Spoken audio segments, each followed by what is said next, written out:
here to help you with breeze. Planting seeds and teaching skills.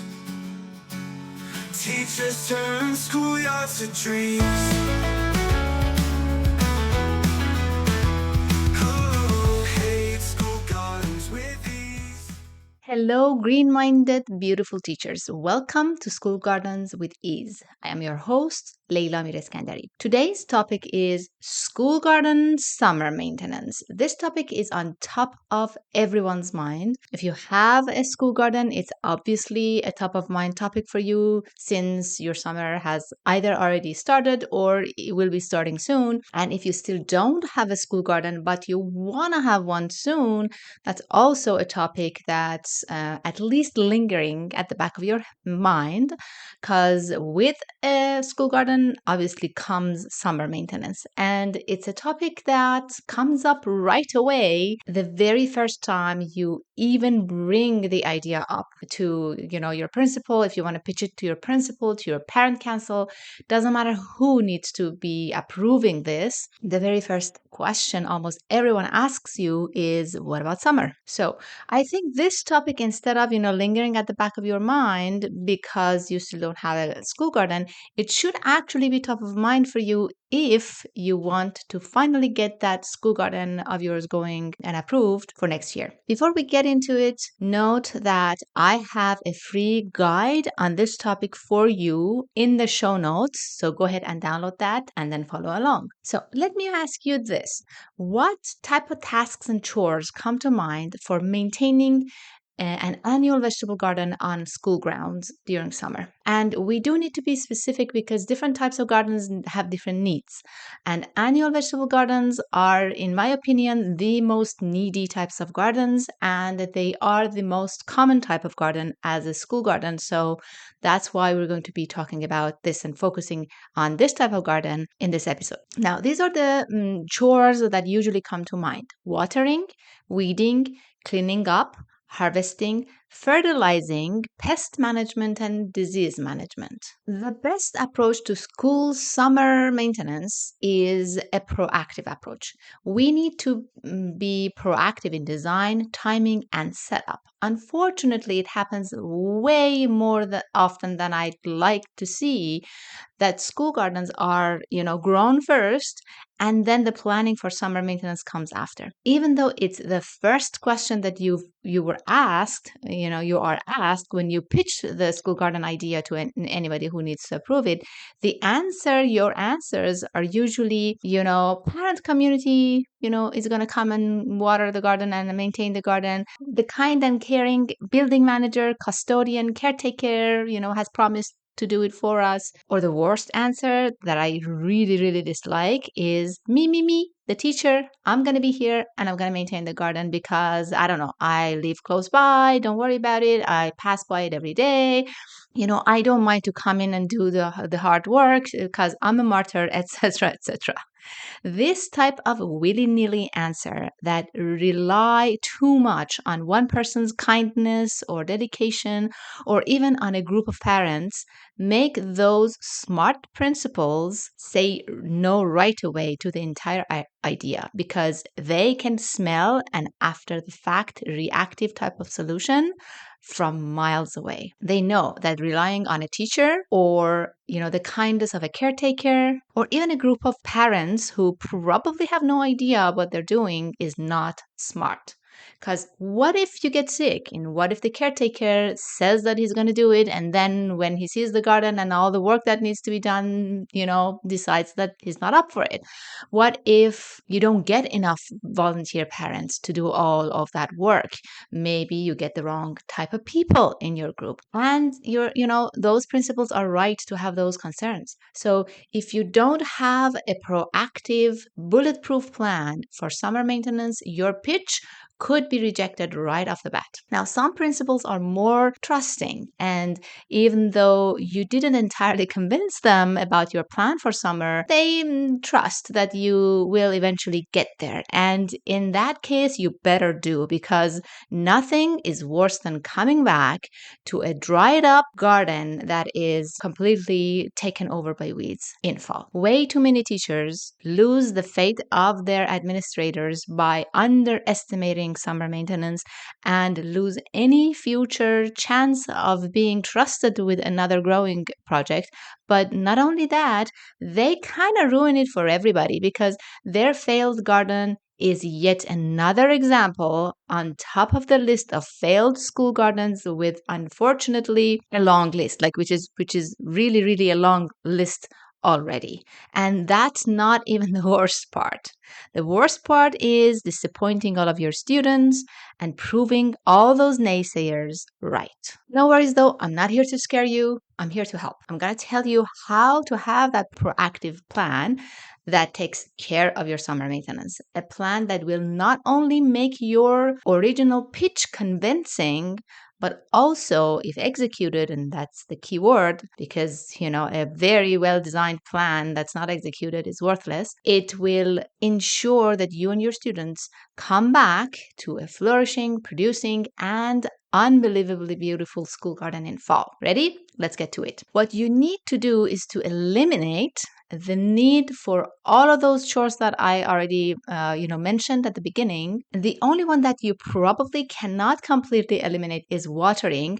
But then with watering, you also need to bring it down, reduce the amount of watering that's needed by 80%.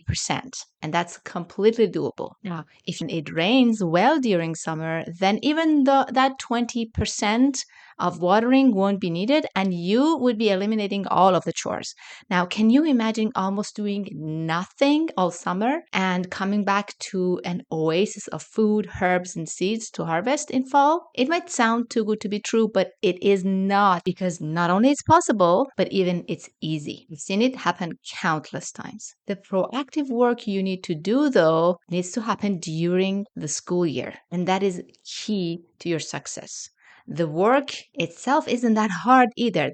Usually what's hard for teachers is taking this proactive plan seriously and actually executing it. So let's get to it. To eliminate weeding, you'll need to, first of all, not have that many weeds in the first place. So you have to prevent that. And second of all, understand and be okay with a few weeds. So let's talk about these. Weeds usually grow from seed, usually. I mean, not in all cases, but in majority of cases. And weed seeds could be flying in by the wind or the birds, or it could already exist inside your soil from the previous years.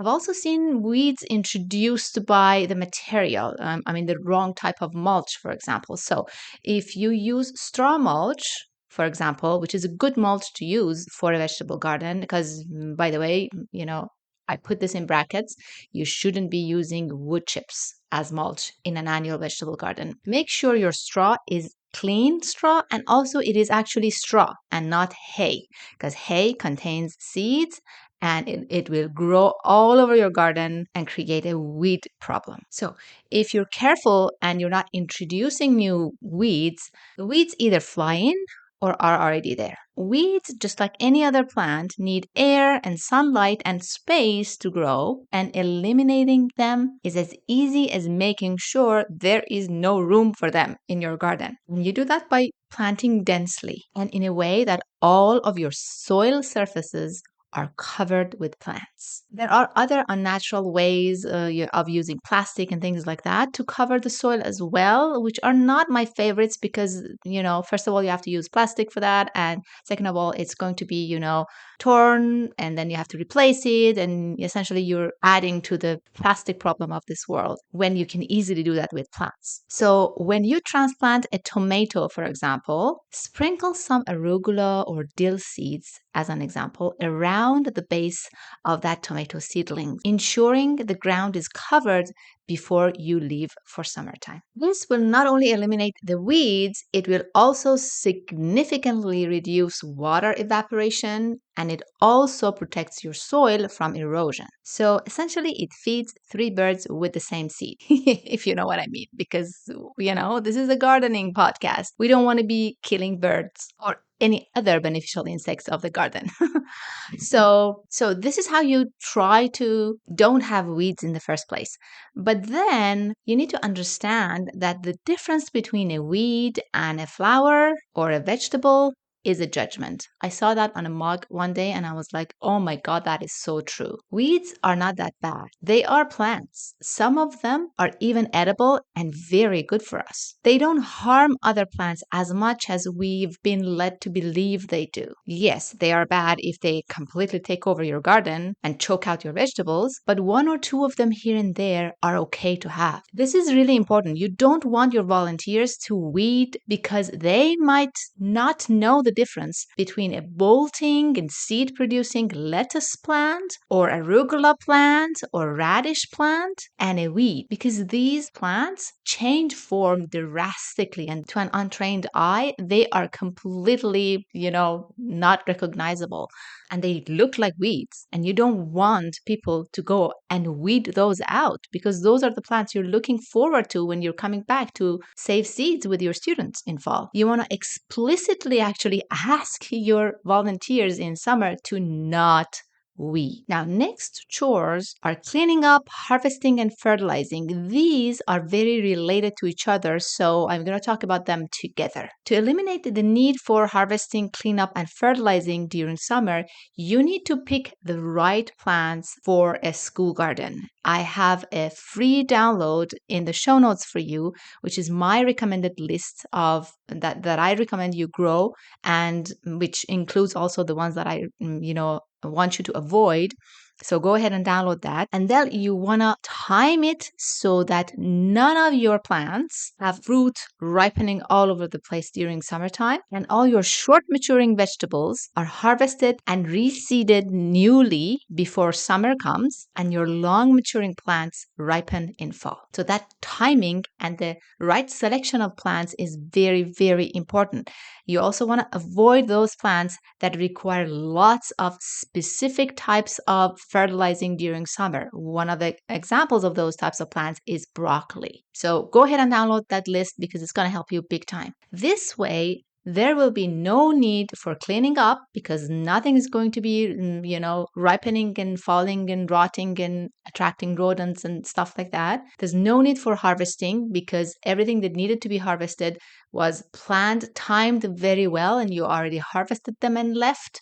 And everything else that needs to be harvested will be harvested in fall when you're back. This is super duper important. Now, to avoid having to fertilize plants in summer, on top of avoiding those plants that need special needs, you should also make sure that you start your garden with a very good organically made good quality soil in the first place.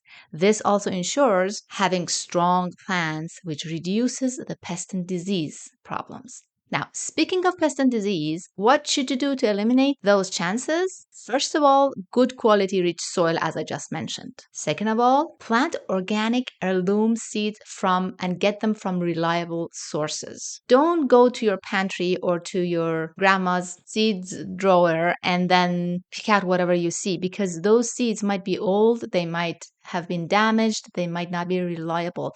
Start with good seeds and ensure consistent and generous watering. We're going to talk about watering in detail, so don't worry about that. So good quality soil, good quality seeds, good watering, and these three ensure you have strong plants that are resistant to pest and disease in the first place. Because just like humans, just like any other animal, weaker plants get sick easier, they recover harder, and they give up the fight against pests quicker. Now, when it comes to pests, other than ensuring strong plants, you should also make sure pests have a hard time getting to your garden and that they are naturally taken care of by their predators if they do get to your garden. And both of those are done by planting a biodiverse garden. Avoid planting monoculture garden, like a tomato garden that only has tomatoes in it, because that type of garden is very susceptible to pest and disease. But a garden that has aromatic herbs and marigolds and plants like that, densely interplanted with the main fruits and vegetables, will confuse and deter harmful insects and attract their predators that will keep them in check. Do not, by no means, underestimate the hidden and subtle powers of biodiversity. It is the answer to the majority of your pest and disease concerns. Now, we talked about all chores but watering. Now, since this episode is getting too long, and most importantly, watering is the most important summer chore and it deserves its own episode, I'd like to ask for your permission to extend this episode to a part 2 episode. Don't forget to download those guides that I have for you in the show notes, and I can't wait to see your comments in the comments section. Talk to you soon in the next episode.